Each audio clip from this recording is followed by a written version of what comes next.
मुझे बिल्कुल ये याद ही स्लिप हो गया माइंड से कि मेरे को रिकॉर्डिंग भेजी थी। तो अब देखो लाइन की इक्वेशन बनाने के लिए आपको दो चीजों की जरूरत पड़ेगी, आगे से याद रखना। एक तो पासिंग पॉइंट चाहिए, कोई भी एक पासिंग पॉइंट, वो तो यहां रख दो उसके कोऑर्डिनेट्स। और ये जो एबीसी देख रहे हो, बेसिकली आप इसको बोल सकते हो ये लाइन के डायरेक्शन रेशियोज हैं, या आप ये कह सकते हो ये लाइन के पैरेलल एक वेक्टर होगा, उसका डायरेक्शन रेशियोज एबीसी है, तो वो वेक्टर होगा A I cap plus B J cap plus C K cap, ये वो वेक्टर होगा। तो ये जो वेक्टर के डायरेक्शन रेशियोज हैं एबीसी, वो इस वेक्टर के कह लो चाहे लाइन के कह लो, क्योंकि दोनों के सेम प्रोपोर्शन में हो। ठीक है, इसके अलावा लाइन की वेक्टर इक्वेशन ये थी, आर वेक्टर से स्टार्ट होती है, आर वेक्टर के प्लेस आपको कुछ नहीं रखना, इज इक्वल्स टू आता है यहाँ पे ए वेक्टर। ये ए वेक्टर आपको इसी पासिंग पॉइंट से बनाना होगा, जैसे पॉइंट है 3 4 5, तो ए वेक्टर बनाएंगे 3i plus 4j plus 5k cap. Lambda, lambda के साथ यहाँ पे रखना है आपको बी वेक्टर, ये बी वेक्टर किससे बनाना है, इन डायरेक्शन रेशियोज से बनाना है।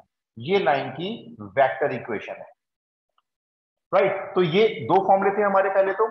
इसके अलावा जब लाइन दो पॉइंट से पास होगी, मान लो आपको मैं कहूंगा ये लाइन जो है ये दो पॉइंट से पास हो रही है, ए और बी। अब इसके पैरेलल कोई वेक्टर नहीं दिया हुआ है, तो इक्वेशन कैसे बनाएंगे, एक्स लेंगे, उसमें से x1 माइनस करेंगे, y माइनस y1 और z माइनस z1 करेंगे। अब बताओ x1 y1 z1 किस पॉइंट के कोऑर्डिनेट्स हैं, ए के या बी के हैं? फिर किसी के भी हो सकते हैं, किसी के मगर भी हो सकते जनरली हम एक के लेते हैं। हैं, जनरली हम ए के लेते हैं, परफेक्ट आंसर। बाकी ये किसी के भी हो सकते हैं, आपकी मर्जी होती है, स्टूडेंट की चॉइस होती है। ए के कोऑर्डिनेट्स रख लो यहाँ पे, चाहे बी के रख लो। अच्छा, उसके बाद यहाँ पे डिवाइड में डायरेक्शन रेशियोज चाहिए हमें, तो वो बी में से ए माइनस कर लो, चाहे ए में से बी माइनस कर लो, ये भी आपकी चॉइस होती है। तो यहाँ पर जो एबीसी निकालोगे वो कैसे निकालोगे, x2 minus x1, y2 minus y1, z2 minus z1 से, इससे लाइन की इक्वेशन बन जाएगी। ठीक है, इसी की मान लो वेक्टर इक्वेशन आ जाती है, तो आर वेक्टर से स्टार्ट करेंगे उसको यहां से, इक्वल टू पहले आएगा ए वेक्टर, जैसे यहां पे आ रहा है।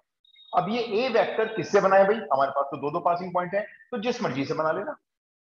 एडवाइस मुझसे पूछोगे तो मैं कहूंगा पहले वाले से बना लेना। उसके बाद प्लस लैम्डा के साथ यहाँ पे जो बी वेक्टर है, वो बी नहीं आएगा, यहाँ पे आपकी चॉइस है, बी में से ए माइनस कर सकते हो या ए में से बी माइनस कर सकते हो, किसी में से भी किसी पॉइंट को माइनस करके यहाँ वेक्टर बनाओगे, वो लैम्डा के साथ रखोगे। तो ये हो गई लाइन की वेक्टर इक्वेशन, किस केस में, जब लाइन दो पॉइंट से पास करेगी। ठीक है, और ये कार्टेशियन इक्वेशन जब लाइन दो पॉइंट से पास करेगी, तो ये कार्टेशियन इक्वेशन है। एक एग्जाम्पल सॉल्व कर लो, फिर हम आगे चलेंगे। मैं आपको एक लाइन के ऊपर दो पॉइंट दे रहा हूं, ठीक है, ये दो पॉइंट है, बल्कि मैं आप चलो दे देता हूं, 1 2 3, -1 -2 -4। मुझे जरा इस लाइन की वेक्टर इक्वेशन बताएंगे आप। दो पॉइंट से लाइन पास कर रही है, एक तो सिंपल 1 2 3 है, और एक है -1 -2 -4। इस लाइन की आप मुझे वेक्टर इक्वेशन बताओ।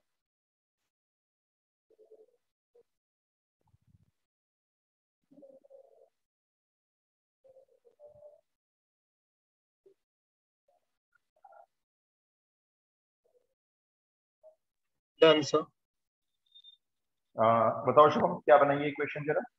Are vector is equals to i caps plus 2j caps plus 3k caps plus lambda times bracket में -2i caps -4j caps -7k caps. Yes sir, same. Same, yes sir. ये answer बोला है मेरे को बच्चों ने, जब देख लो तुषार। बच्चों ने कैसे आंसर बताया है मेरे को, आर वेक्टर तो आगे आएगा वेक्टर इक्वेशन में, ये जो पहला वेक्टर है वो इस पॉइंट से बनाया गया है, ये जो ए वेक्टर है ना वो इस पॉइंट का पोजीशन वेक्टर ले लिया है। आपकी चॉइस है, आपका आंसर दूसरे बच्चे के आंसर से डिफरेंट हो सकता है, आप इससे भी ये वाला वेक्टर बना सकते हो। ठीक है, कुछ नहीं सॉल्व करना होता इसमें, ऐसी छोड़ी जाएगी इक्वेशन, कुछ भी सॉल्व नहीं करना, ये स्टैंडर्ड इक्वेशन होती है। तो एक वेक्टर बना लिया इस वाले पॉइंट से, फिर लैम्डा के साथ क्या किया, दूसरे में से पहले पॉइंट को माइनस किया, तो देखो -1 -2i कैप, -2 -2 -4j कैप, -4 में से 3 माइनस किया -7k कैप। लेकिन ये आंसर अलग अलग रूप में दिखाई दे सकता है, क्योंकि हो सकता है कोई बच्चा इस वाले पॉइंट को यहां रख ले और इसमें से इसको माइनस करके यहां वेक्टर बना ले, तो चॉइस है। ठीक है, तो कई बार होगा हमारा आंसर पीछे बुक से मैच नहीं करता, टेक्स्ट बुक में जो लिस्ट होती है आंसर की, लेकिन हमारा आंसर वो इस फॉर्म में करेक्ट माना जाएगा। एक चीज मैंने और बताई थी आपको, वो रिकैप करवा देता हूं। जैसे ये एक लाइन की इक्वेशन है,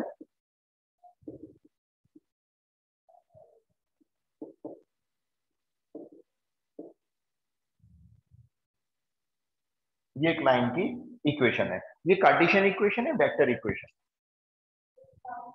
Cartesian obvious, Cartesian x y. Equation. Cartesian equation x y z है, कहीं वेक्टर तो नजर आ नहीं रहते, कार्टेशियन इक्वेशन होती है। स्ट्रेट लाइन की इक्वेशन स्पेस में जो होती है उसमें डबल इक्वल्स होता है, ध्यान रखना है, ठीक है। मैंने कहा भाई इस लाइन का एक पासिंग पॉइंट है जिससे पास होती हुई जा रही है, जरा वो बताओ। तो पासिंग पॉइंट निकालने के लिए सिंपली क्या करना है, ये जो पहला पार्ट है इसको जीरो से मन में अपने इक्वेट कर लो और एक्स की वैल्यू बोल दो। -1/2 -1/2, सिंपल। भाई जब आप इसको जीरो के इक्वल रखोगे, थी तो हटा दो, चला गया जीरो में, एक्स की वैल्यू -1/2, वाई बोल दो यहाँ से 2,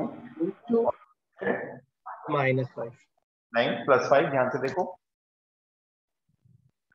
+5 ही तो होगा, देखो इसको जब जीरो से इक्वेट करो। यस ठीक है, पासिंग पॉइंट तो ये है।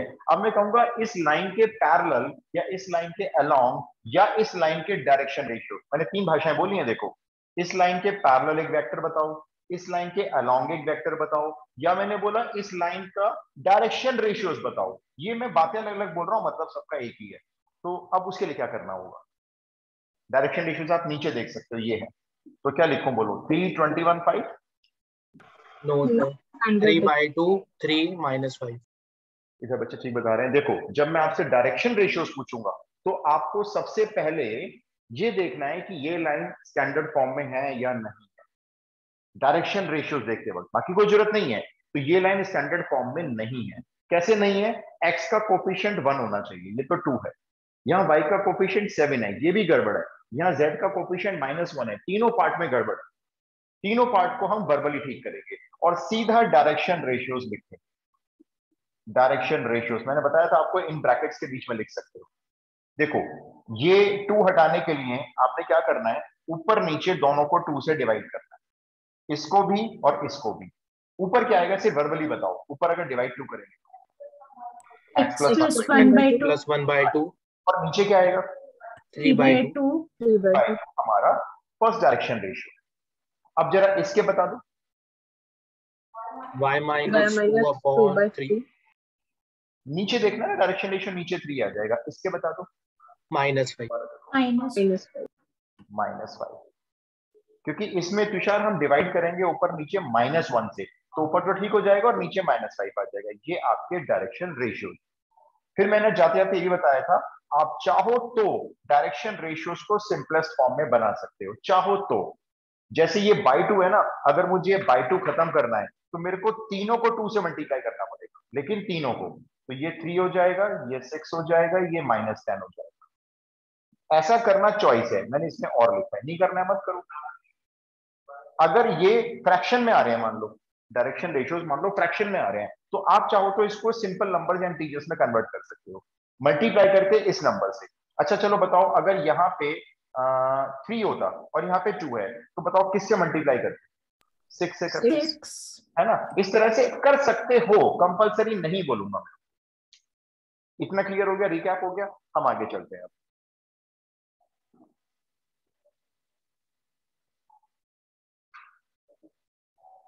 अब आप लिखिए एंगल बिटवीन 2 लाइन्स।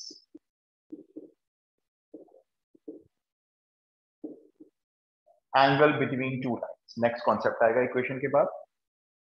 अब मेरे को पहले याद करके बताओ, जब मैं वेक्टर्स पढ़ा रहा था तो मेरा एक स्टेटमेंट था कि जब भी हम 2 वेक्टर के बीच में एंगल निकालेंगे तो इसको यूज करेंगे। वो क्या चीज थी, ऑप्शन नंबर 1, डॉट प्रोडक्ट या क्रॉस प्रोडक्ट, डॉट प्रोडक्ट।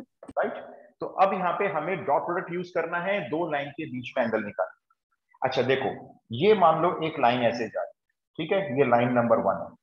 एक लाइन इस तरह से स्पेस में आ रही है और ये दोनों एक दूसरे को कट कर जाएंगे आगे, तो इनके बीच में कुछ एंगल बनेगा, ठीक है। इस लाइन के पैरेलल एक वेक्टर है जिसको हमने नाम दे दिया, सपोज करो B1 वेक्टर, और इस लाइन के पैरेलल एक और वेक्टर, डायरेक्शन पता नहीं मेरे को, लेट से B2 वेक्टर। हमें इन 2 लाइन के बीच में एंगल फाइंड आउट करना है। तो हम इन 2 लाइन के बीच का एंगल फाइंड आउट नहीं करेंगे, हम करेंगे इस B1 और B2 वेक्टर के बीच का एंगल। ये B1 वेक्टर कहां से मिलेगा, लाइन के डायरेक्शन रेशियो से, और ये B2 मिलेगा सेकंड लाइन के डायरेक्शन रेशियो से। और इन दोनों के बीच का एंगल कैसे निकालेंगे, यूजिंग cos थीटा। याद करके बताओ cos थीटा का फॉर्मूला डॉट प्रोडक्ट में क्या था, डॉट प्रोडक्ट ओवर मैग्नीट्यूड्स का मल्टीप्लिकेशन। राइट, ऊपर दोनों वेक्टर का डॉट प्रोडक्ट आता है, ठीक है, cos थीटा में, और नीचे दोनों वेक्टर्स का मैग्नीट्यूड मल्टीप्लाई आता है। ये है आपका एंगल बिटवीन टू लाइंस का फॉर्मूला। तो कोई नया थोड़ी है, बस आपको क्या, अच्छा अब ऐसा क्यों हो रहा है भाई, हम एंगल तो निकाल रहे हैं वेक्टर के बीच में और एंगल निकल रहा है लाइंस के बीच में, वो क्यों हो रहा है? देखो, इस वेक्टर को उठाया हमने और इसके साथ यहां पे रख दिया, इसी डायरेक्शन में बिल्कुल इतनी लंबाई का, ये रख दिया मान लो b1, बिल्कुल इसके पैरेलल ये b2, और हमने ये वाला एंगल निकाल लिया थीटा। तो ऑब्वियस सी बात है, जब ये लाइन इन दोनों वेक्टर्स के पैरेलल है तो लाइन के बीच का एंगल भी कितना होगा? वही होगा जो वेक्टर्स के बीच का होगा। जैसे देखो सीधी सी बात है, अगर ये लाइन और ये लाइन पैरेलल है तो इसके पैरेलल जो वेक्टर b1 होगा और इसके पैरेलल जो वेक्टर b2 होगा वो भी पैरेलल होंगे, क्योंकि लाइन पैरेलल है। लाइन एक दूसरे को कट करेंगी तो इनके पैरेलल जो वेक्टर्स होंगे वो भी कट करेंगे एक दूसरे को, जैसे b1 और b2, तो इनके बीच में जो एंगल बनेगा वही एंगल उनकी लाइंस के बीच में बनेगा। तो एंगल निकालने के लिए, दो लाइन के बीच में एंगल निकालने के लिए आपको दोनों लाइन के डायरेक्शन रेशियोज का वेक्टर बनाना पड़ेगा, दैट्स ऑल। अच्छा एक बात और बताओ, जब दो वेक्टर परपेंडिकुलर होते हैं तो याद करके बताओ, डॉट प्रोडक्ट या क्रॉस प्रोडक्ट में से एक चीज जीरो होती है, जब दो वेक्टर डॉट प्रोडक्ट। तो इसीलिए इसी में हम एक स्पेशल केस लिख लेते हैं, when lines are perpendicular then दोनों b1 और b2 का जो डॉट प्रोडक्ट होगा वो हमेशा जीरो होगा। When lines are perpendicular then b1 vector dot b2 vector is equals to zero. कुछ क्वेश्चन ट्राई करते हैं। तो एंगल बिटवीन टू लाइंस के लिए कोई नया फॉर्मूला नहीं है, कॉस डॉट प्रोडक्ट का फॉर्मूला है b1 dot b2 upon b1 का मैग्नीट्यूड और b2 का magnitude.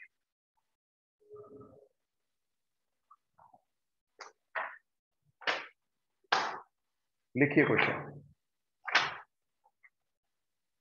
find the angle between the lines, find the angle between the lines।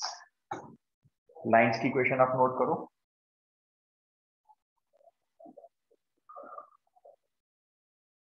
First equation x plus 1/2, x plus 1/2 is equal to y minus 2/5 is equal to z plus 3/4 and second equation है x minus 1/1 is equals to y plus 2/2 is equals to z minus 3/-3। Simple question आया, मान लो कि भाई इन दोनों lines के बीच का angle find out करो, space में कहीं एक दूसरे को कट कर रही होंगी ये। हमने सॉल्यूशन स्टार्ट किया।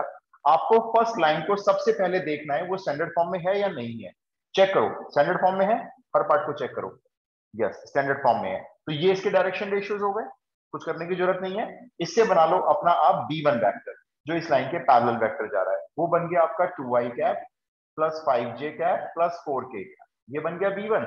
सिमिलरली इससे बना लेते हैं b2 वेक्टर, तो b2 वेक्टर हो गया i cap plus 2j cap minus 3k cap, ये बन गया। अब आपको सीधा यहाँ पे फॉर्मूला शो करना है, cos theta is equals to b1 dot b2 और डिवाइडेड बाय b1 वेक्टर का मैग्नीट्यूड b2 वेक्टर का मैग्नीट्यूड। एक बार मैं डॉट आपको रिकैप करवा देता हूं। जब दो वेक्टर का डॉट निकालते हैं सबसे आसान काम होता है ये, 2 की मल्टीप्लाई सीधा 1 से करेंगे, i का कोफिशिएंट i से मल्टीप्लाई होता है, फिर j का कोफिशिएंट j से करेंगे 10 हो गया, और ये -12 हो गया, और डिवाइड में इसका मैग्नीट्यूड रखेंगे अंडर रूट 25 और 16 4 20 45, और ये कितना हो गया 9 और 1 10 140। लेकिन कुछ फायदा नहीं है क्योंकि ऊपर आप देखो जरा ध्यान से क्या आ रहा है, जीरो आ रहा है, तो ये पूरा जीरो हो गया। इसका मतलब डॉट प्रोडक्ट जीरो बना है, और अगर डॉट प्रोडक्ट जीरो बनता है तो बताओ एंगल कितना होता है, क्या 90 डिग्री होता है? 90 डिग्री। भाई cos थीटा अगर जीरो आ रहा है तो थीटा कितना हो गया 90 डिग्री एंगल है, ये लाइन एक दूसरे पे परपेंडिकुलर होंगी। 2 मार्क्स में दे सकते हैं। नेक्स्ट क्वेश्चन एक और ट्राई करो।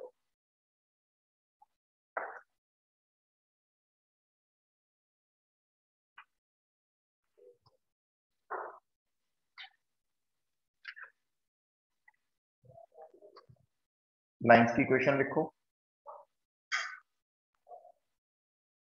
x माइनस 2/3, मैं लिख देता हूं, x minus 2/3 is equal to y plus 1/-2। फिर यहाँ पे ना कॉमा है, इक्वल टू नहीं है, और फिर है z इज इक्वल्स टू 2। इस वाले पार्ट को आप ठीक करके लिखेंगे अपने आप। ये फर्स्ट लाइन की इक्वेशन है। एंड सेकेंड लाइन की इक्वेशन है x minus 1/1 2y plus 3/3 and z plus 5/2। ये ऐसे भी लिखा आता है कई बार, तो बच्चे कहते हैं मिसप्रिंट हो गया ये, शायद z इक्वल टू 2 थोड़ी होता है, यहाँ पे इक्वल होता है, उसके बाद z की कोई फ्रैक्शन होती है, क्या करना होगा इसमें? बिल्कुल।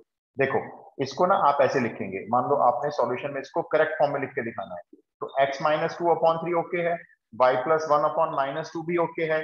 इसको कैसे लिखेंगे? इक्वल टू लगाएंगे, z माइनस 2 और इधर क्या बचा? 0, ये 0 डिवाइड है, ऐसे लिख। इसका मतलब एक्चुअल में ये होता है, इधर लाके 2 को माइनस किया, वो जो 0 था वो डिवाइड में आ गया, ये लैम्डा की वैल्यू बनी। ठीक है, अब मेरे को बताएं इस लाइन का b1 वेक्टर क्या है? 3i minus 2j का। ठीक है, प्लस 0 के कैप लिखने की जरूरत नहीं है, लिखना चाहो तो लिख सकते हो। और b2 वेक्टर अपने आप लिख लो भाई, ध्यान से लिखना जरा। ठीक है, b2 वेक्टर अपने आप लिखो सेकंड लाइन से, बहुत ध्यान से लिखना, गलती मत करना।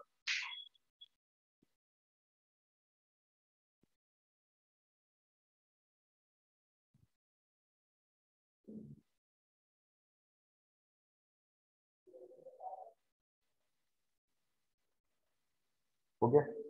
b2 वेक्टर क्या लिखा है? 90 आ रहा है। ये भी 90 आ रहा है।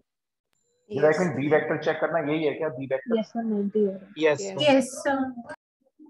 b2 वेक्टर यही है ना?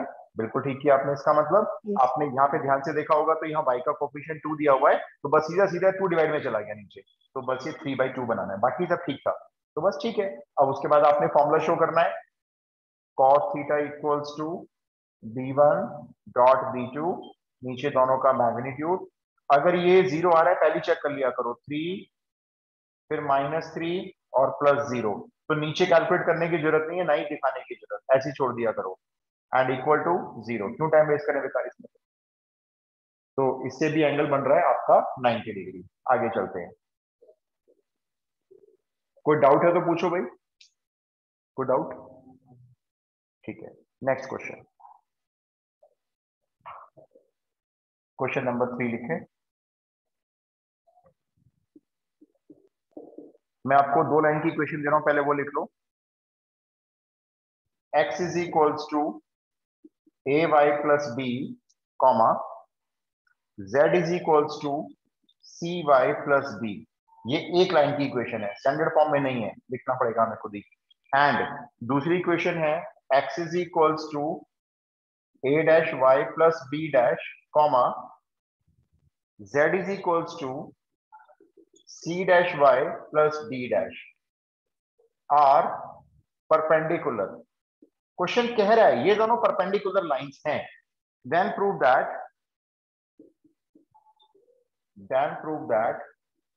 a dash plus c dash plus 1 equal to 0। ये प्रूव करना है। सबसे बड़ा चैलेंज है, परपेंडिकुलर में हमें मालूम है क्या करना है भाई, b1 b2 का डॉट प्रोडक्ट 0 रखना है, ये बात हमें मालूम है। हमें इसको स्टैंडर्ड फॉर्म में कन्वर्ट करना है, तभी हमको मिलेगा हमारा b1 वेक्टर, और इसी तरह से इससे मिलेगा b2 वेक्टर। तो चैलेंज है इन 2 लाइंस को स्टैंडर्ड फॉर्म में कैसे लिखेंगे। सोचो, बहुत आसान है, बच्चे बता देते हैं, एक बार ट्राई करो।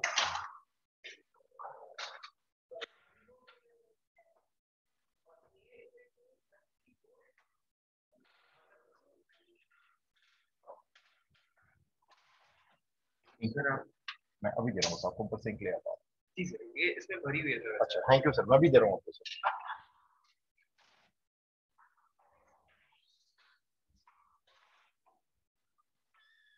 जी बोलिए। ग्रेट, बहुत बढ़िया, वेल डन बच्चे।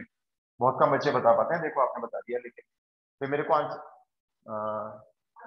अनुकृति प्राची, अनुकृति ने मेरे को आंसर बता दिया है, तो मैं आप सबको बताया था, बहुत टाइम वेस्ट नहीं करते। देखो आपने ध्यान से देखा कि इन दोनों इक्वेशंस में y कॉमन है, देखो यहाँ भी y है, यहाँ भी y है, तो अनुकृति ने यही कहा दोनों इक्वेशन से y निकाल लो, है ना। यहां से y की वैल्यू बोलो, चलो बराबर y की value x minus D upon A, किसकी वैल्यू बोली आपने, ये y की वैल्यू बोली, ठीक है। अब जरा यहां से y की वैल्यू बोलो, z माइनस डी अपॉन सी, तो y की वैल्यू है y के इक्वल लिख दो, z माइनस डी अपॉन सी, और इसके अपॉन में 1 मान सकते हो, लो बन गई स्टैंडर्ड फॉर्म में इक्वेशन। आया समझ में, सबको सही में आया, बताओ भी कैसे बनाई हमने, क्लियर है ये? Yes sir. ठीक है ना। इसी तरह से इसको कन्वर्ट कर लो स्टैंडर्ड फॉर्म में, फिर इससे b1 वेक्टर बना लेना, उससे b2 वेक्टर बनाना, फिर b1 डॉट b2 को 0 रखना, ये अपना प्रूव हो जाएगा। ये एनसीईआरटी का क्वेश्चन नहीं है, लेकिन ये इंपॉर्टेंट मार्क करो, ये एग्जाम में आ सकता है, क्योंकि कॉन्सेप्ट तो एनसीईआरटी के है ना।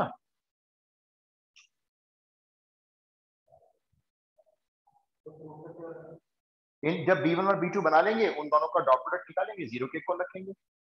जैसे b1 में बनाया था, b2 अपना बनाना, b1 वेक्टर इसमें होगा a1 i cap plus j cap plus c k cap, ये b1 बन गया यहां से डायरेक्शन रेशियो से। ऐसी सेकंड लाइन से b2 बना लो। Yes sir, done. Done, great. तो ये अपना प्रूव हो जाएगा, प्रूव करने में दिक्कत नहीं आएगी, आराम से। डन। सबका हो गया, इधर हो गया आप तीनों का, अनुकृति प्राची बताओ। b2 बन गया, b2 क्या बनाया बताना जरा।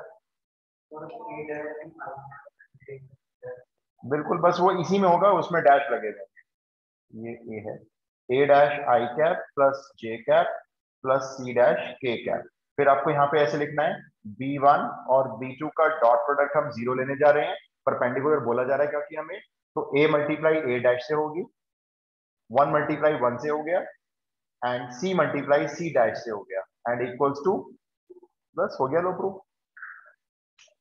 क्लियर है।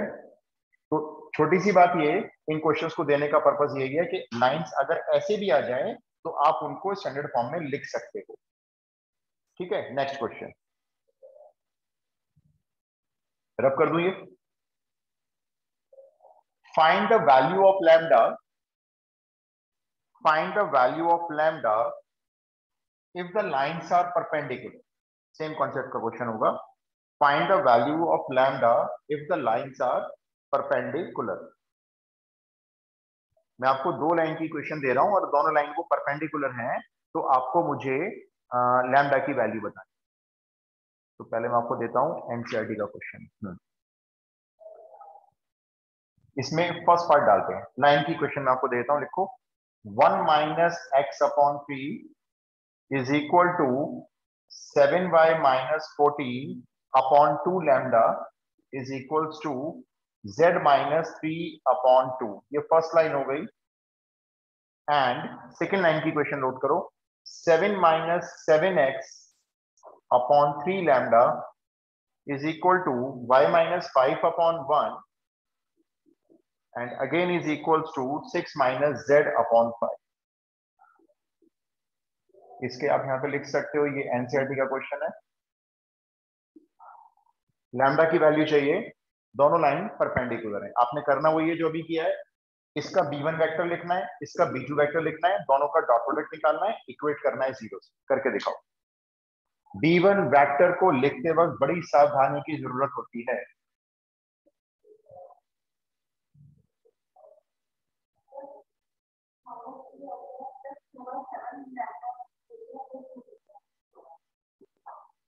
ये b1 है, करेक्ट। और ऐसे b2 भी ध्यान से लिखना, उसके बाद दोनों का डॉट प्रोडक्ट 0 से इक्वेट करना, लैम्डा आ जाएगा। ये बोर्ड में 3 बार आया हुआ क्वेश्चन है, 2014, 17 और 19। 70/11 70/11 70/11, 20/11, 70/11 70/11 70/11। भाई चेक करें, Yes, sir, same. सेम 3 बच्चों ने इधर ऑनलाइन आंसर दिया है 70/11। चेक करें, फिर मैं बताऊंगा क्या ठीक आ रहा है ये।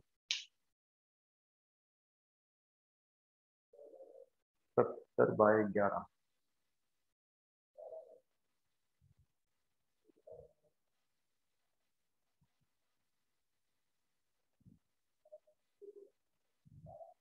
क्या हुआ तुषार? B2 बना लिया?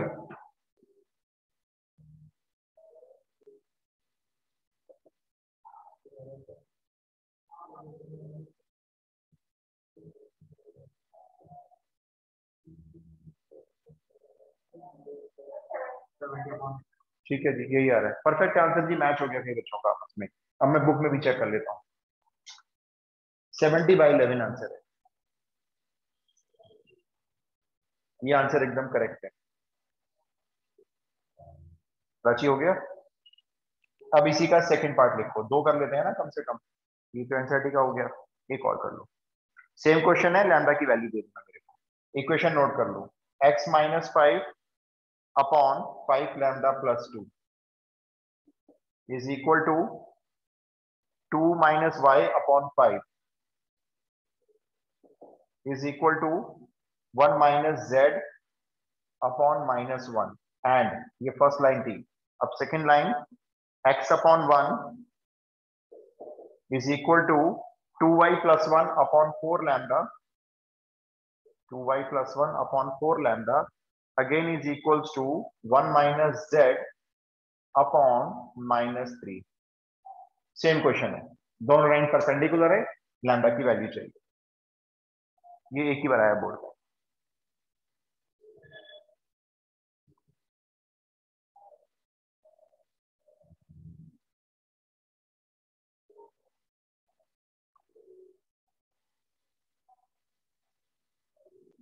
बस B1 और B2 वेक्टर ध्यान से बना।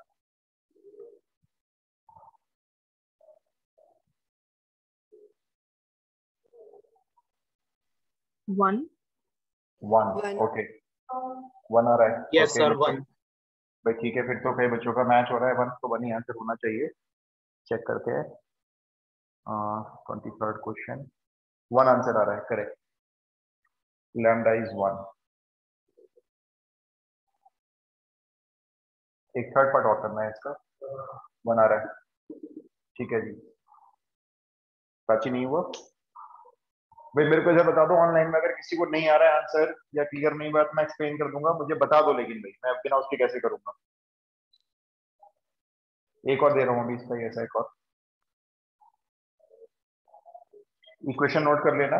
x is equals to -y, x is equals to -y is equals to lambda z। ये एक लाइन हो गई। एंड सेकेंड इक्वेशन, x - 2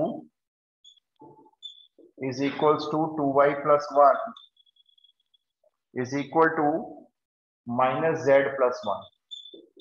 अब इसमें आप मेरे को लैम्डा की वैल्यू निकाल के दिखाओ। Lines are perpendicular. Third part हो गया।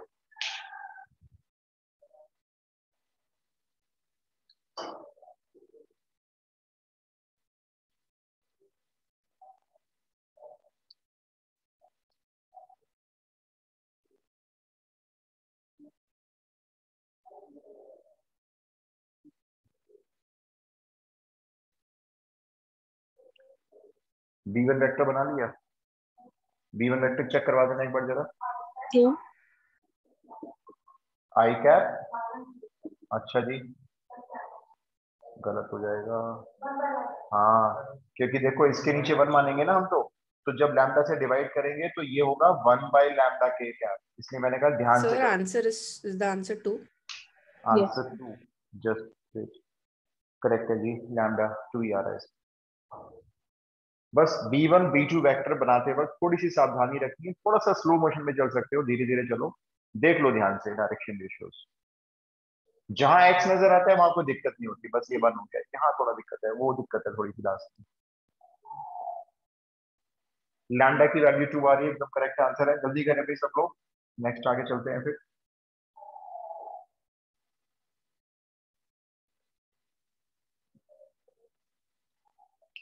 आ रहा है 2? नहीं आ रहा, नहीं आता, ओके 2 आ रहा है। अच्छा देखो अनुकृति, B2 वेक्टर बना रहा हूं मैं, जरा चेक करना। आई कैप प्लस यहाँ 1 है ना, तो 2 से डिवाइड करेंगे तो 1/2 जे कैप, एंड यहाँ पे 1 है तो इसको -1 से डिवाइड करेंगे तो ये हो जाएगा -k कैप। क्या B1 B2 मैच होते हैं? ओके, तो अब हम इन दोनों का डॉट प्रोडक्ट 0 रख लेते हैं। B1 dot B2 is 0, that implies 1 into 1 1 हो गया, -1 हाफ से मल्टीप्लाई हुआ -हाफ हो गया, और 1/λ -1 से मल्टीप्लाई हुआ -1/λ हो गया इक्वल टू 0। 1 में से हाफ गया तो हाफ बचेगा, 1 में से आधा माइनस करोगे, ये 1/λ उधर जाके प्लस हो जाएगा, एंड दैट इंप्लाइज लैम्डा की वैल्यू 2 हो गई। हो गया सॉल्व। ठीक है, आगे चलते हैं। अच्छा एक बात बताओ, अब क्वेश्चन बाद में दूंगा, टॉपिक हेडिंग लिखवाऊंगा। मान लो ये कोई लाइन है, ऐसे लिखना नहीं है, सिर्फ समझ लो। मैं आपको इसकी इक्वेशन दे देता हूं, सपोज करो ये इक्वेशन मैंने दे दी, ये लाइन है भाई, ये इसकी इक्वेशन है। क्या आप मुझे इस लाइन के अलोंग, इस लाइन के पैरेलल, या इन शॉर्ट इस लाइन के डायरेक्शन रेशियोज पूछूंगा तो बता दोगे? Yes, sir. Direction Yes, sir. बोलो। 3/2 7 7 -3 -3, करेक्ट। ये वो वेक्टर के डायरेक्शन रेशियोज आपने मुझे बोले हैं, जो वेक्टर इस लाइन के या तो पैरेलल है या इसके ऊपर है, पता नहीं, लेकिन है इसके पैरेलल है। अब मेरे को बताओ, एक लाइन और है, ये दोनों लाइन आपस में पैरेलल है, इसकी इक्वेशन क्वेश्चन मार्क है, इसके बिल्कुल पैरेलल है लेकिन ये लाइन। तो आप बताओ, लाइन की इक्वेशन बनाने के लिए दो चीजों की आवश्यकता होती है, वो दो चीजें क्या क्या होती है? पॉइंट और direction Ratios. Ratio. Passing point and passing point वो होना चाहिए जरूर, बिना उसके इक्वेशन नहीं बनेगी, और डायरेक्शन रेशियोज। ध्यान रखेंगे, लाइन की इक्वेशन बनानी है तो दो चीजें चाहिए, एक पासिंग पॉइंट, कम से कम एक तो हो, 2-3 हो में तो अच्छी बात है, कोई सा चूज कर लेंगे। तो एक पासिंग पॉइंट और उसके डायरेक्शन रेशियोज, ये दोनों लाइन पैरेलल है। तो जो वेक्टर आपने अभी इसके पैरेलल मुझे बोला था, क्या वो इसके पैरेलल भी होगा? वो इसके पैरेलल भी Yes, होगा। sir. तो इसके डायरेक्शन रेशियोज वही रखने हैं जो इसके हैं। डायरेक्शन रेशियो जरा इसके फिर से बोलना, क्या क्या कहते हैं? 3/2 7 -3 2 7 और -3। तो आपको अपनी लाइन के डायरेक्शन रेशियोज मिल गए, और मैं आपको ये वाला पॉइंट दूंगा, ऐसा नहीं दूंगा। सपोज करो मैंने कहा ये पॉइंट है 213, जिससे लाइन पास कर रही है। अब बोलो इसकी इक्वेशन क्या बने? पासिंग पॉइंट भी है, डायरेक्शन रेशियोज भी है, अब बताओ। Correct, equal to, y -1/7 correct, equal to, z -3/-3। बस लो बन गई इक्वेशन। इसको चाहो तो 2 को यहां से ऊपर मल्टीप्लाई कर सकते हो, मर्जी है हमारी। तो ये बन जाएगा 2x - 4/3। तो मैं आपको क्वेश्चन किस तरह के देने जा रहा हूं अभी, एक लाइन होगी, उसके पैरेलल एक लाइन की इक्वेशन चाहिए होगी। तो हेडिंग डालो ऊपर, 2-3 क्वेश्चन होगा। Equation of line, to find equation of line parallel to a given line. To find, heading होगी to find equation of a line, to find equation of a line parallel to given line.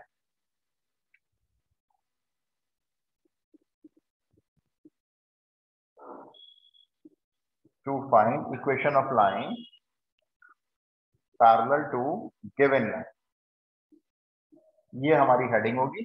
अब हम इसके अंदर में 2-3 question करते हैं। NCERT में क्या होती है, एक गिवन। क्वेश्चन नंबर 1 लिखें, find the equation of the line passing through, find the equation of the line passing through, coordinate लिखें पॉइंट के 1 2 -4, 1 2 -4, इससे पास करती है पॉइंट लाइन आपकी, and parallel to the line, and parallel to the line, line लिख लें आप जिसके पैरेलल है ये line, x -3/4 is equal to y -5/2 is equal to z +1/3। इस लाइन के पैरेलल होनी चाहिए आपकी लाइन, और इस पॉइंट से होके जाएगी। सॉल्यूशन लिखें भाई। Done sir. आप चाहें तो डायरेक्ट आंसर लिख सकते हैं, डायरेक्ट आंसर। पासिंग पॉइंट है, डायरेक्शन रेशियो उसी के यूज करोगे आप। हाँ Done, sir. ठीक है। ठीक है, मैं आपको आंसर बोलता हूँ। जनकृति ने बोला है x minus 1/4, y minus 2/2, z plus 4/3। क्या यही आंसर है? Yes sir same. Yes, sir. यही है। एक्सप्लेन कैसे करोगे टीचर को? कुछ तो बताओगे ना, सीधा आंसर लिखोगे। आप ऐसे लिखोगे, since line is parallel to, थोड़ा सा टीचर को समझाओगे, पैरेलल टू गिवन लाइन। ठीक है, आपने बताया टीचर को, देखो जी जो लाइन है ना हमारी, वो गिवन लाइन के पैरेलल है, देयरफॉर उसके डायरेक्शन रेशियोज लिख देना यहाँ पे। डायरेक्शन रेशियोज हैं 4, 2, 3, ये हो गए। उसके बाद यहाँ पे लिख देना पासिंग पॉइंट है लाइन का। जबरदस्ती के स्टेप भरवा रहे हैं हम इस तरह से। तो पासिंग पॉइंट है 1, 2, -4। तो देयरफॉर हमारी जो इक्वेशन है वो होगी x minus 1, y minus 2, z plus 4/4, 2, 3। ये हमारी लाइन की कौन सी इक्वेशन बनाई है आपने? ये कार्टेशियन है वेक्टर है? कार्टेशियन। कार्टेशियन है। Cartesian. और मान लो क्वेश्चन आता है नहीं जी वेक्टर बनाओ, कार्टेशियन नहीं चाहिए इनको, फिर क्या करेंगे? आर वेक्टर से बता दो। स्टार्ट करना। ठीक है, इज इक्वल टू, बताओ आर वेक्टर स्टार्ट करके पहला वेक्टर किसका बनता है? J vector. Passing through points. Passing point का। इसका बनेगा, क्या बनेगा? आई कैप प्लस 2 जे कैप माइनस 4 के कैप। फिर लैम्डा के साथ बोलो कौन सा वेक्टर आएगा? बी वेक्टर डायरेक्शन रेशियोज का। अगर वो कहता है तो बना लेना, बाकी तो आपकी मर्जी है। मैंने तो बोला था find the equation of the line, तो मैंने कोई डिमांड नहीं की थी आपसे। क्वेश्चन डिमांड करेगा तो लिख देना। कोई डाउट? और अगर डायरेक्ट आंसर लिख के आते हैं तो कितने मार्क्स मिलते हैं? देखो 2 मार्क्स से नीचे क्वेश्चन कोई आता नहीं है। 1 मार्क के क्वेश्चन तो खत्म हो गए डिस्क्रिप्टिव पेपर में। तो 2 मार्क्स में मैं चाहता हूँ कि आप थोड़ा सा लिख दो भाई, तो टीचर को सेटिस्फेक्शन मिल जाएगा, बच्चे ने डायरेक्ट आंसर लिखा, कुछ समझा के लिखा है। 2 मार्क्स में ऐसा ना हो ना कि टीचर क्वेश्चन मार्क बना दें, कैसे लिख दिया जी आंसर, हमें तो कुछ बताया नहीं बच्चे ने। तो उनके भाई टीचर को मानो फूफा जी हैं, फूफा जी नाराज नहीं होने चाहिए फूफड़ जी, तो उनको समझाते रहो बात। नेक्स्ट दे दो, सेकंड पार्ट लिखो। मैं सीधा ना पासिंग पॉइंट बोलता हूँ आपको, लाइन पैरेलल बोल देता हूँ। ठीक है, पासिंग पॉइंट लिखो। Passing point -1, 2, 1। इस बार पासिंग पॉइंट है -1, 2, 1 and parallel to the line, and parallel to the line. अब लाइन की इक्वेशन लिखो जिसके लाइन पैरेलल है। 2x minus 1/4, 2x minus 1/4 is equal to 3y plus 5, 3y plus 5/2, और तीसरा पार्ट है 2 माइनस z/3। इसके पैरेलल आपकी लाइन जा रही है और इस पॉइंट से पास हो रही है। कोई सी भी इक्वेशन बना दो जो आपको अच्छी लगती है, कार्टेशियन या वेक्टर, कोई सी। आंसर और थोड़ा सा लिख लेना भाई, पासिंग पॉइंट लिख देना, डायरेक्शन रेशियोज लिख देना, उसके बाद नीचे इक्वेशन लिख देना। ठीक है, Done, sir. आंसर बता दो एक बार। X x plus plus 2 1 upon 2. x plus 1/2, y minus 2/2/3 y minus 2/2/3, z minus 1/1 minus 1 upon z minus 1 कितना? -3। -3. Minus. ठीक है, ये आंसर है। आप चाहो तो ये जो 2/3 का बाई 3 है ना, इसको यहाँ से ऊपर मल्टीप्लाई इसमें कर सकते, 3y -6 हो जाएगा। ये मर्जी है, आपको करना है करो, नहीं करना है भाई मत करो। ये लाइन की इक्वेशन। और अगर वेक्टर बनानी हो तो आर वेक्टर से स्टार्ट कर लेना, इक्वल टू इसका वेक्टर लिख लेना पहले, फिर प्लस लैम्डा, लैम्डा के साथ इसका वेक्टर लिख लेना, दैट्स ऑल। अब इसका थर्ड पार्ट लिखो, ये दूसरा पार्ट था, इसी के अंडर में अब थर्ड पार्ट। पासिंग पॉइंट है लाइन का,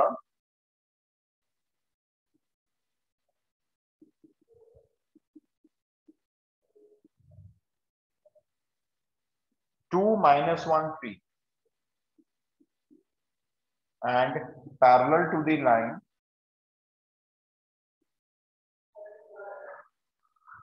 और जिस लाइन के पैरेलल है वो लाइन लिखो।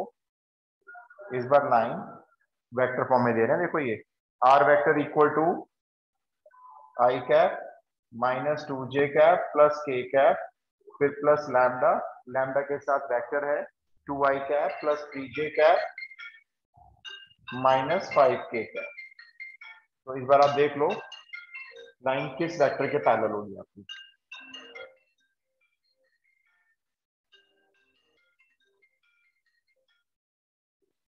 उमा चौहान, आंसर जैसे मर्जी देख लेना आंसर आप, एक सेकंड भी होल्ड करना बच्चों। Hello, good afternoon, who is this?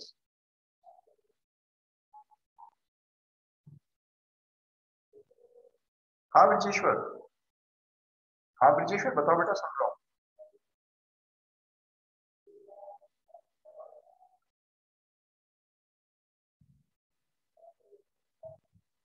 अच्छा ओके,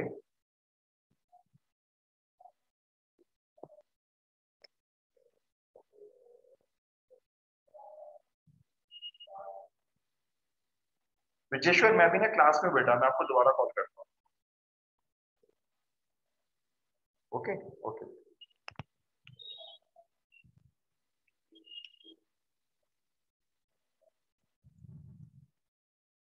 हाँ जी, हो गया। तो यस सर। इस बार आपने, चलो पासिंग पॉइंट तो यही लिया होगा, वो तो मैं क्वेश्चन नहीं पूछूंगा आपसे। मुझे बस ये बताएं आपने डायरेक्शन रेशियोज क्या लिए हैं इस बार लाइन में? 2 3 -5 बी वेक्टर 2 3 -5 बी वेक्टर। तो जब लाइन कार्टेशियन फॉर्म में ना होकर वेक्टर फॉर्म में होती है तो डायरेक्शन रेशियोज किसके साथ मिलते हैं? लैम्डा वाले वेक्टर के साथ। और ये जो पहले वाला वेक्टर होता है ये आपका पासिंग पॉइंट है इस लाइन का, हमारे को इस पॉइंट का कोई लेना देना नहीं होता है। तो हमें तो इसके डायरेक्शन रेशियोज चाहिए, वो हमें यहाँ से दिख रहे हैं। हम अपनी लाइन की इक्वेशन लिख सकते हैं, x - 2/2 y + 1/3 z - 3/-5 फॉर्म जैसे मर्जी लिख लेना आपको, कार्टेशियन या वेक्टर। क्या क्लियर होता है कॉन्सेप्ट? अब हम आगे बढ़ते हैं, यस अगले सर। कॉन्सेप्ट पे आते हैं। अब आप डालो हेडिंग इक्वेशन ऑफ लाइन। अब दूसरे कॉन्सेप्ट का क्वेश्चन लेंगे, equation of line passing through a point, point तो होगा ही होगा जरूर, passing through a point and perpendicular, passing through a point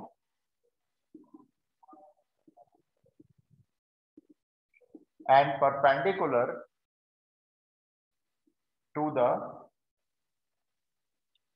two given lines। एक ऐसी लाइन की इक्वेशन निकालने जा रहे हो आप जिसका एक पासिंग पॉइंट तो दिया होगा, मैंने कहा था पासिंग पॉइंट तो हमेशा मिलेगा ही मिलेगा, और वो लाइन दो लाइन पे परपेंडिकुलर भी होगी, पैरेलल नहीं है किसी लाइन पे, दो लाइन पे परपेंडिकुलर। सिचुएशन इमेजिन कर पाओगे दिमाग में अपने? एक ऐसी लाइन जो दो लाइन पे परपेंडिकुलर है और एक पॉइंट से पास हो रही है, कैसी होगी फिगर? से तो दोनों लाइंस पैरेलल होंगी। नहीं, मैं वही पूछ रहा था, क्या ये दोनों लाइंस पैरेलल होगी? जरूरी नहीं है। अब सुनो, मैं आपको दो लाइन दिखाता हूं। पहले ये दो मार्कर देखो आप, ये दो मार्कर है, आप बताना क्या ये पैरेलल दिख रहे हैं आपको? देखना, ये पैरेलल दिख रहा है, ठीक है। अब ये पैरेलल है क्या? नहीं। जैसे कमरे में हम अपनी जिस कमरे बैठे हैं, एक रॉड ऐसे लगा दें और उसके एक रॉड ऊपर ऐसे लगा दें, तो ये रॉड कभी आपस में मिल सकती है क्या? नहीं मिल सकती, कभी नहीं मिलेंगी। और क्या ये पैरेलल बोली जाएंगी? नहीं। ये रॉड ऐसी हैं, ना तो कभी एक दूसरे को इंटरसेक्ट करेंगी और ना ही ये पैरेलल है। अब आपको एक ऐसी लाइन की इक्वेशन चाहिए जो इस पे भी परपेंडिकुलर है और इस पे परपेंडिकुलर है, वो है आपकी थर्ड लाइन। वो कुछ ऐसे होगी, देखो ये तीसरा मार्कर आया, ये ऐसे, ये सिचुएशन होगी। तो आपकी जो बीच वाली लाइन है ना, ये वाली, ये लाइन रिक्वायर्ड। और कौन कौन सी लाइन गिवन होंगी आपको? एक ये ऊपर वाली गिवन होगी और एक ये नीचे वाली गिवन होगी। ये लाइन ऐसे भी हो सकती है, थोड़ा टेढ़ा हो सकती है, हाँ पैरेलल भी हो सकती है, ऐसा नहीं है, बिल्कुल ऐसे हो सकती है शायद ये। अगर पैरेलल होंगी तो ये लाइन इन दोनों पे ही परपेंडिकुलर होगी। लेकिन अगर ये पैरेलल नहीं है, थोड़ा घुमा दें, ये देखो घूम गई थोड़ा सा ये, तो अब ये पैरेलल भी नहीं है और ये इंटरसेक्टिंग भी नहीं। इन लाइंस को बोला जाता है स्क्यू लाइंस। अगला टॉपिक आएगा ये। तो फिलहाल अभी हमारे पास क्या है, मैं फिर से बता देता हूँ। इस लाइन पे और इस गिवन लाइन पे परपेंडिकुलर है ये बीच वाली लाइन। तो आपको इसकी दो चीजें पता होनी चाहिए। बताओ क्या क्या चीजें पता होनी चाहिए? पासिंग पॉइंट वो तो और मिलेगा, पासिंग। राइट, डी आर और पासिंग पॉइंट। तो पासिंग पॉइंट तो आपको देंगे, उसकी टेंशन मत लो। आपको क्या चाहिए? इसके डी आर चाहिए, इस लाइन के अलोंग एक वेक्टर चाहिए। अच्छा एक बात बताओ, इस लाइन के अलोंग जो वेक्टर होगा, ऐसे जा रहा होगा, ऊपर से नीचे आ रहा होगा, क्या वो इसके ऊपर परपेंडिकुलर होगा? इसके ऊपर, ऊपर वाली के ऊपर यस होगा। और नीचे वाली परपेंडिकुलर होगा इस पे होगा यस परपेंडिकुलर, इस पे भी होगा। अगर एक वेक्टर मुझे ऐसा निकालना है, एक वेक्टर जो दो गिवन वेक्टर्स पे परपेंडिकुलर है, तो डॉट से आएगा क्रॉस से आएगा? क्रॉस से, Cross. है ना। तो ये जो दो लाइन होंगी ना आपकी, आप क्या करोगे, इसके डायरेक्शन रेशियो से b1 वेक्टर निकालोगे, इसके डायरेक्शन रेशियो से b2 वेक्टर निकालोगे। आपने अपने बहुत सारे क्वेश्चन भी किए परपेंडिकुलर वाले, और आप उन दोनों वेक्टर का क्या निकालोगे उसके बाद, क्रॉस प्रोडक्ट। Cross तो product. करेक्ट, जब आप उन दोनों का क्रॉस प्रोडक्ट निकालोगे तो वो क्रॉस प्रोडक्ट से आपका इसका डायरेक्शन रेशियोज का वेक्टर आएगा जो रिक्वायर्ड। समझे कॉन्सेप्ट। अब मैं इसको, जो मैं आपको दिखा रहा था ऐसे करके, मैं उसको इस पे ड्रॉ नहीं कर सकता, तो वो ड्रॉ ऐसे कर देते हैं, जैसे एक लाइन, एक वेक्टर ये हो गया, एक लाइन ये जा रही है, ये परपेंडिकुलर है दोनों के ऊपर, इस तरह से। तो इस लाइन के अलोंग हम ढूंढेंगे b1 वेक्टर, फर्स्ट लाइन के अलोंग, सेकंड लाइन के अलोंग ढूंढेंगे हम b2 वेक्टर, और इस लाइन के अलोंग के वेक्टर को मानेंगे b वेक्टर। और यहाँ पे b वेक्टर निकालने का तरीका क्या होगा, b1 cross b2, b2 cross b1 भी ले सकते हो, आपकी मर्जी है। बस ये वेक्टर जैसे निकल आएगा हमारा क्वेश्चन सॉल्व। इसका एनसीईआरटी में एक ही क्वेश्चन दिया हुआ है बस, और वो क्वेश्चन बोर्ड में 2 बार आया हुआ है 6 मार्क्स, तो इसलिए इस क्वेश्चन को 4 मार्क्स में दे सकते हैं, थोड़ी कैलकुलेशन छोटी करके।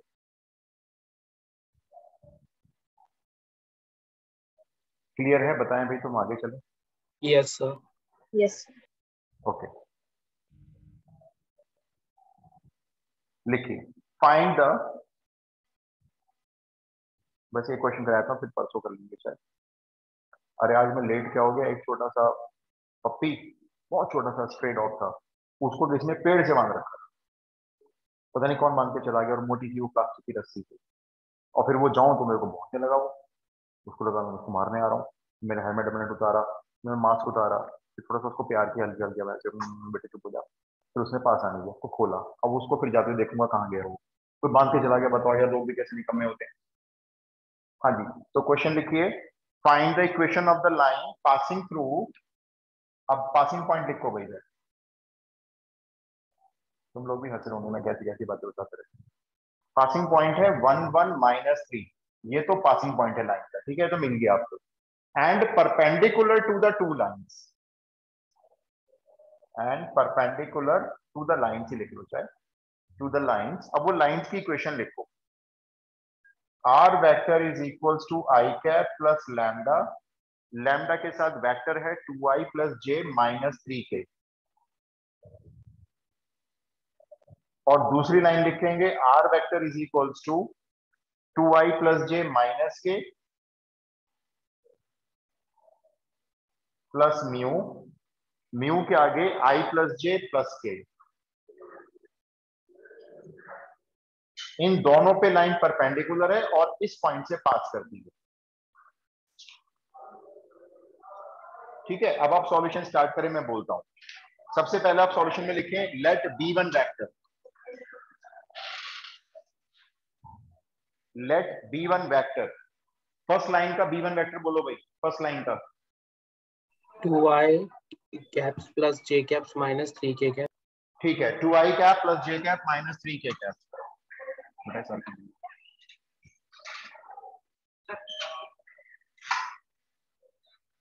2i cap plus J cap minus 3k cap, ये आपका b1 वेक्टर है, कॉमा करके b2 वेक्टर लिखो, कॉमा करके b2 वेक्टर, सेकेंड लाइन का लिख लेना i cap plus J cap plus k cap, ठीक है। अब आप लिखो, नीचे स्टेटमेंट लिखो, since required line is perpendicular to the given lines, since required line is perpendicular to the given lines, therefore b vector is equals to b1 cross b2। सिर्फ आपको इतना बताना है टीचर को कि आपकी जो लाइन है वो गिवन लाइंस पे परपेंडिकुलर है, तो उन दोनों के क्रॉस प्रोडक्ट से आपका बी वेक्टर आएगा। अब जरा क्रॉस प्रोडक्ट निकालना शुरू करो, जजमेंट बना के निकालना, बाकी आपकी मर्जी है। अब यहाँ पे b1 के 4i caps minus 5j caps plus k caps. Okay, एक मिनट मैं लिख लेता हूँ, मेरे पास ये अनसॉल्व्ड है एक्चुअली। हाँ जी, ये एक्सपैंड कर लो, फिर हम शुभम का आंसर टैली कर लेते हैं। आप लोग सब लोग एक्सपैंड कर लो इसको जरा। Yes, sir.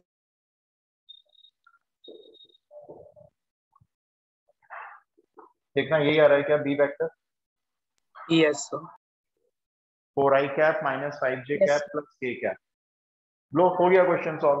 ये आपका डायरेक्शन रेशियोज मिल गए, और आपका पासिंग पॉइंट तो पहले से था, वो तो क्वेश्चन में दिया हुआ था। क्या है पासिंग पॉइंट बोलना, मैंने क्या बोला था आपको? 1 1 माइनस 3। 1 1 माइनस 3। चलो जी, अब बोलो इक्वेशन कार्टेशियन बनाना चाहते हो वेक्टर बनाना चाहते हो? चॉइस, कार्टेशियन बनाना चाहते हो? वेक्टर। मर्जी है, मर्जी है, ये लो वेक्टर बनाते हैं। चलो तो स्टार्ट करेंगे कहां से? आर वेक्टर से। पहला वेक्टर कौन सा बनता है यहाँ पे? पासिंग पॉइंट वाला। पासिंग पॉइंट वाला बना लिया। ये तो आई प्लस जे माइनस 3 के प्लस प्लस बोलो लैम्डा। जी वेक्टर। ना ना, लैम्डा मत लेना, म्यू मत लेना, दोनों क्वेश्चन में आपको यूज कर लिए। आप कुछ और ले लो, टी ले लो, ये लो, क्या फर्क पड़ता है हमें? टी ले लिया मैंने, और टी के साथ ये वेक्टर डाल दो डायरेक्शन रेशियोज वाला, 4 I cap minus 5 J cap and plus K cap. ये लाइन की हमने वेक्टर इक्वेशन लिखी है और ये हमारा आंसर है। सोचो ये क्वेश्चन 6 नंबर में आता है, अब करने को है क्या इसमें? लेकिन कॉन्सेप्ट दिमाग में रखने हैं। देखो, एक लाइन जिसका पासिंग पॉइंट गिवन हो और दो गिवन लाइन पे परपेंडिकुलर हो, तो गिवन लाइंस के b1 b2 लिखो, नीचे की स्टेटमेंट डालो, line is perpendicular to the two given lines, therefore b vector is given by b1 cross b2। उसके बाद b1 क्रॉस b2 से b वेक्टर निकालो, सीधा नीचे आंसर लिखो। डन? क्लियर हो गया तुषार? यस तो इसके हम 2-3 क्वेश्चन और कर लेंगे नेक्स्ट क्लास में। एनसीईआरटी में एक ही रह जाएगी, क्या टाइम हो गया? 5-8 हो गए। चलो जी ठीक है, मैं रिकॉर्डिंग ये शेयर कर दूंगा आज, परसों वाली क्लास की भी और आज वाली। Okay, thank you sir. जय हिंद। Thank you.